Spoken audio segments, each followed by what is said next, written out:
Hello बच्चों, let's read the question. The question says the sensitivity of a moving coil galvanometer is increased by placing a suitable magnetic material as a core inside the coil. और statement 2 में दिया गया है कि soft iron has a high magnetic permeability and cannot be easily magnetized or demagnetized. तो statement 1 में क्या दिया गया है? Sensitivity of a moving coil galvanometer. हमको लोगों को पता है कि sensitivity of a moving coil galvanometer क्या होता है?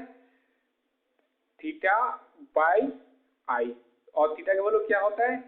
N B A divided by I. तो हम लोग को पता है जब ये बी का वैल्यू इंक्रीज होगा तो रुको एक सेकंड यहाँ पर लिख देते हैं sensitivity.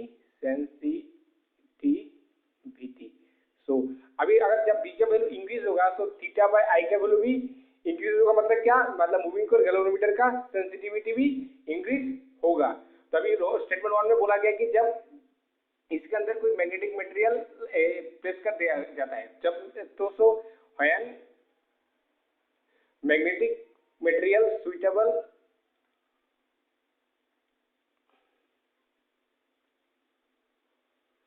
suitable magnetic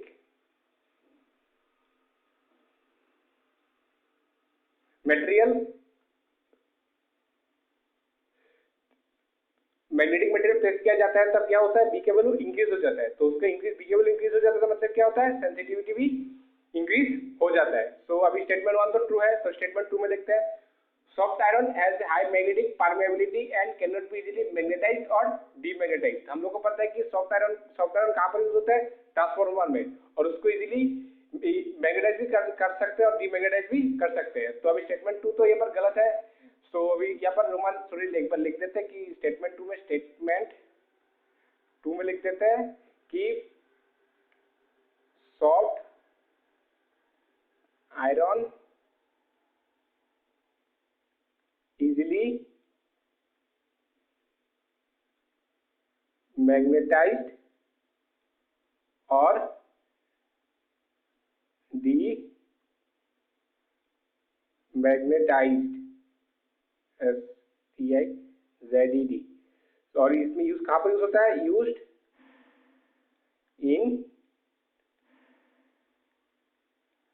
transformers.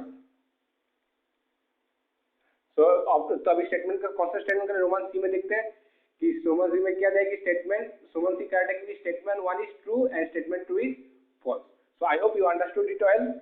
Best of luck. Thank you.